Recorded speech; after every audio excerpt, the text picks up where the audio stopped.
So today I have received the greatest news of my life. For the last 4 months, I have been diagnosed with something called aplastic anemia. And what aplastic anemia is it's where my bone marrow is either shutting down or is shut down completely and is not producing the necessary red blood, white blood, or platelets that I need to function normally every day. What is going on is, well, first off, let me back up. Um, I was diagnosed when I was in Boston. I had gone out there for a family reunion, noticed I had this weird, strange rash all over my body and inside my mouth, which I found out was called petechia. Um, and my Brenda had my fiance had told me to go to the doctors and get my blood counts checked, and so I had gotten my dad to take me to the emergency room while we were out there. After I noticed it in my mouth, we pop on in there and they start doing all this blood work, and they come back and tell me that they have to admit me into the hospital and I was gonna have to stay there. And staying in the hospital room, I remember it seemed like it wasn't real when it was happening. It seemed like everything was kind of just there. It wasn't registering to me. And what had happened was they started coming back doing more tests, and we didn't know what was going on, but apparently when they took the test, all my counts were low. My white blood cell count was low, my red blood cell count was low, and my platelets were low, and they needed to transfuse me right away.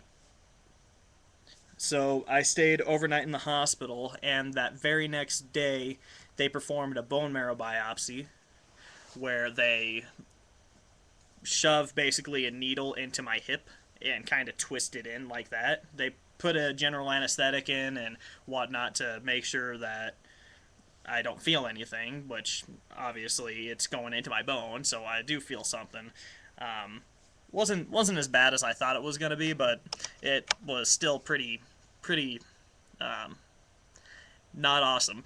So I ended up staying in the hospital for the remainder of my vacation out there.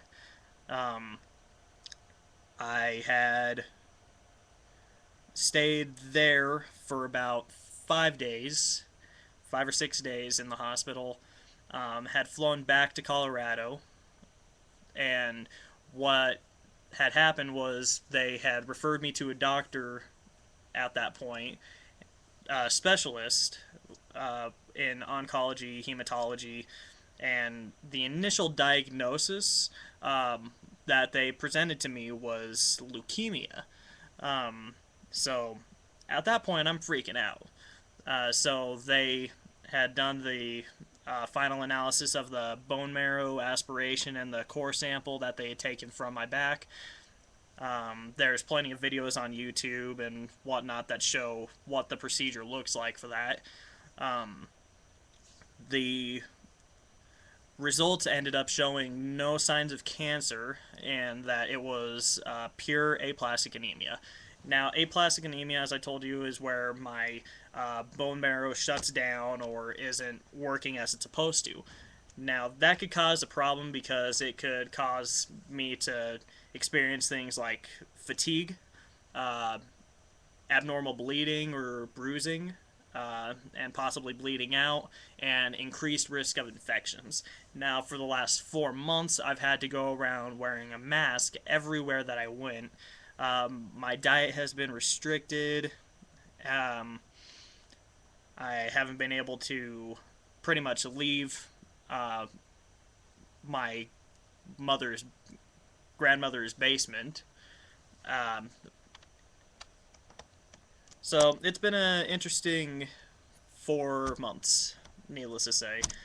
Um, they at first tried to treat me with something called oh, what is it?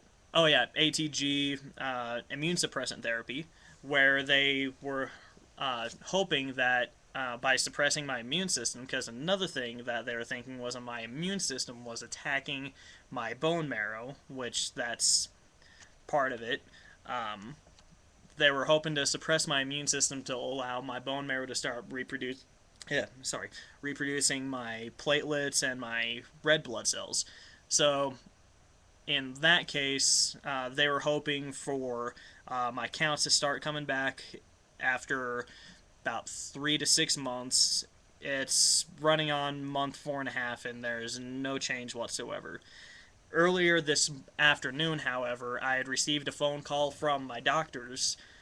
They had been getting in contact with bone marrow donors, and looks like my bone marrow transplant will be taking place on January 18th. Now, there are still some things that could affect the transplant date. I'm assuming they still have to do tests on the donor just to make sure that the donor's health is up to par and the bone marrow will be healthy to give to me.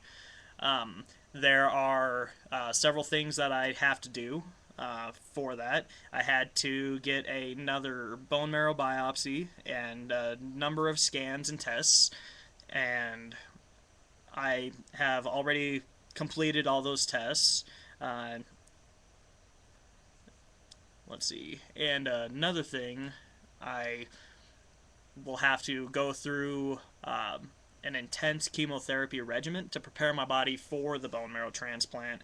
Um, in order for the donor's cells to attach to my body without risk of rejection or the bone marrow rejecting my body, which in that case is one of the serious threats that could happen with this bone marrow transplant is something called graft versus host disease.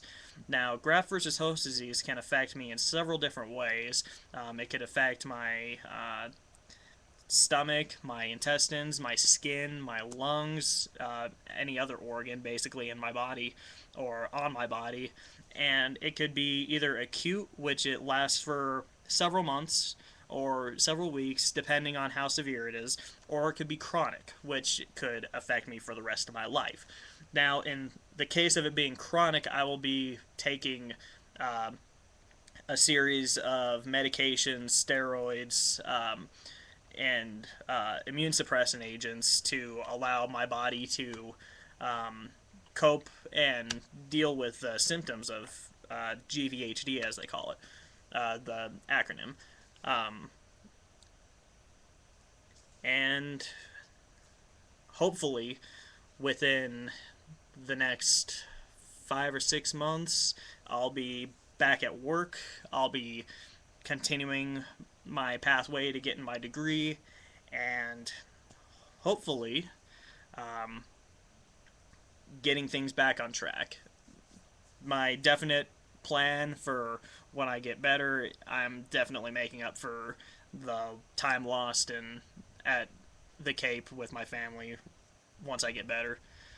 So that is all I have to share for today. I will continue to post video logs and sending my love to everyone. God bless. Happy holidays.